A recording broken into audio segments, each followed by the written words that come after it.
സാറേ ഭയങ്കര കഷ്ടാട്ടോ സാറേ ഇത്. എന്താ?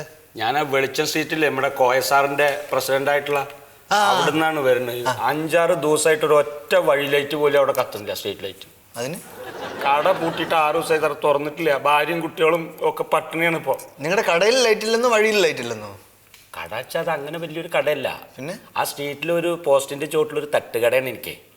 അപ്പൊ അതിലുള്ള ലൈറ്റ് കത്തുമ്പോഴാണല്ലോ നമുക്ക് കച്ചവടം ചെയ്യാൻ പറ്റുള്ളൂ. ഓ അത് ശരി. ഇരുട്ടായോണ്ട് ഒരു മനുഷ്യനും വരുന്നില്ല അവിടെ, അതുകൊണ്ട് ഇപ്പൊ കട തുറക്കാറില്ല. അപ്പൊ നിങ്ങൾ വഴിയിലെ ലൈറ്റ് ഉപയോഗിച്ച് നിങ്ങൾ കച്ചവടം നടത്തുകയാണ്?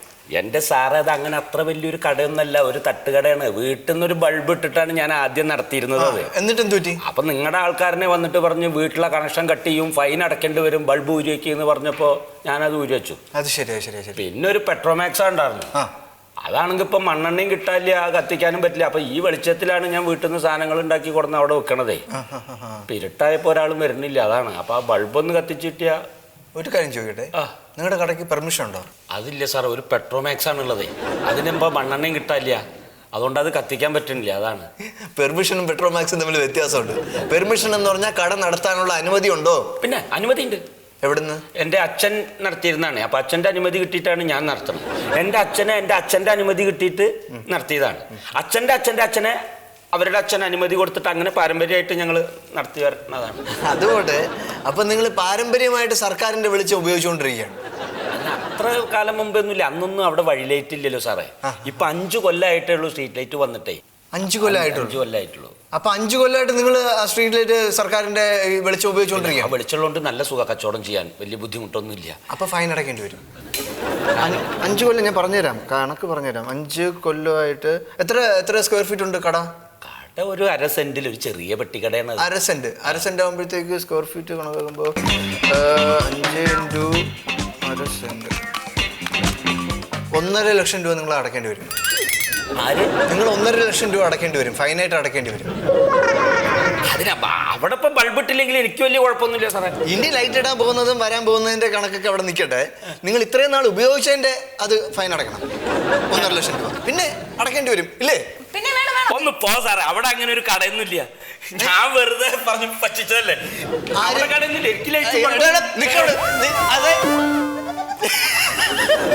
നമ്മളടുത്താണ് കളിക്കണത്. പെട്ടെന്ന് നോക്ക്, ഈ 40-49 കൺസ്യൂമർ 40-49 അല്ലേ? നീ ഇവിടെ പോയിട്ട് ചിറ്റികൾ എന്തെന്ന് വിശാലത്തിന് ചെന്നപ്പോട്ട് ചായ കുടിക്കണമെന്ന് ചോദിച്ചു. ഞാൻ പറഞ്ഞു ചായ കുടിക്കാമല്ലോ. നമ്മള് ചായയും കാപ്പിയും. എന്താ കാര്യം? ഞങ്ങളുടെ വീട്ടില് കണക്ഷൻ ആയിട്ടില്ല. അപ്പൊ കണക്ഷന്റെ ഒരു അപേക്ഷ കൊടുക്കണം. അപ്പൊ അതിന് ഞാൻ എന്താ ചെയ്യേണ്ടതെന്ന്? അപേക്ഷ കൊടുക്കണം. അപേക്ഷ മണ്ടു, ഒരു അപേക്ഷ കൊടുക്കണം ഇയാൾക്ക്. എന്താ ഈ വീടിന്റെ പണി തുടങ്ങിയോ? പണിയെല്ലാം കഴിഞ്ഞു സാർ. പണി കഴിഞ്ഞു. വീടിന്റെ പണി കഴിഞ്ഞിട്ടാണ് നിങ്ങൾ കറണ്ട് വരുന്നത്. അപ്പൊ നിങ്ങളുടെ വീടിന്റെ പണിക്ക് ആവശ്യമായിട്ടുള്ള കറണ്ട് നിങ്ങൾ എവിടെ നിർത്തൂ? അത് അപ്പുറത്തെ വീട്ടിൽ നിർത്തു. അഡ്രസ് എന്താ? അഡ്രസ് ഒന്ന് എഴുതിക്കോ. പറയും. PT ഗംഗാധരൻ. PT എന്താ? ഗംഗാധരൻ. അറക്കപ്പറമ്പിൽ കുന്നത്തുനാട്.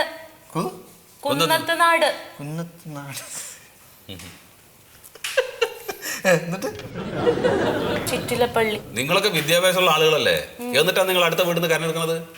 പെർമിഷൻ ഇല്ലാണ്ട് അങ്ങനെ ചെയ്യാൻ പാടില്ല. അത് ഞങ്ങളോട് ആരും പറഞ്ഞില്ല. ഞങ്ങൾ അപ്പുറത്തെ വീട്ടിൽ ചോദിച്ചപ്പോൾ എടുത്തോളാൻ പറഞ്ഞു. അതൊക്കെ തെറ്റാണ്. നിങ്ങളുടെ ആവശ്യമുണ്ട്, നിങ്ങൾക്ക് ആവശ്യം കറണ്ട് ആവശ്യം ഉണ്ടെങ്കിൽ നിങ്ങൾ ആദ്യം KSEB വന്നിട്ട് നിങ്ങൾ അപ്ലിക്കേഷൻ ഇത് തരണം, അപേക്ഷിക്കണം. അതിന് ഞങ്ങള് വെറുതെ അല്ല, ഇത് കറണ്ട് എടുത്തതിന് പൈസ ഞങ്ങൾ കൊടുത്തിട്ടുണ്ട്. അതുകൊണ്ട് കാര്യമില്ല, അതൊക്കെ വലിയ തെറ്റാണ്. തെറ്റാണ്. പിന്നെ അതുകൊണ്ട് തന്നെ അവരുടെ ഗംഗാധരൻ, PT ഗംഗാധരൻ, അവരുടെ കണക്ഷൻ ഞങ്ങൾ കട്ട് ചെയ്യും. ഞങ്ങളുടെ അടുത്ത് പെർമിഷൻ ചോദിച്ചിട്ടില്ല. അവരുടെ വീട് ഇരിക്കുന്നിടത്ത് മാത്രം അവർക്ക് വേണ്ടി മാത്രമേ കറണ്ട് ഉപയോഗിക്കാൻ പറ്റുള്ളൂ.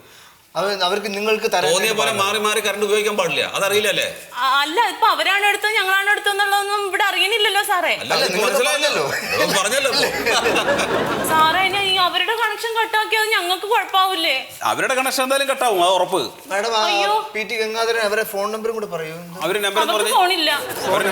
ഞങ്ങളുടെ അഡ്രസ് ഉണ്ട്, ഞങ്ങൾ കണ്ടുപിടിച്ചോളാം. അയ്യോ, കഷ്ടമുണ്ട് സാറേ. ഞങ്ങൾക്ക് ഒരു ഉപകാരം ചെയ്തത്. ഒരു കഷ്ടമല്ല, ഒരു കാര്യം ചെയ്യും, നിങ്ങൾ ഇപ്പൊ പോയിക്കോളൂ.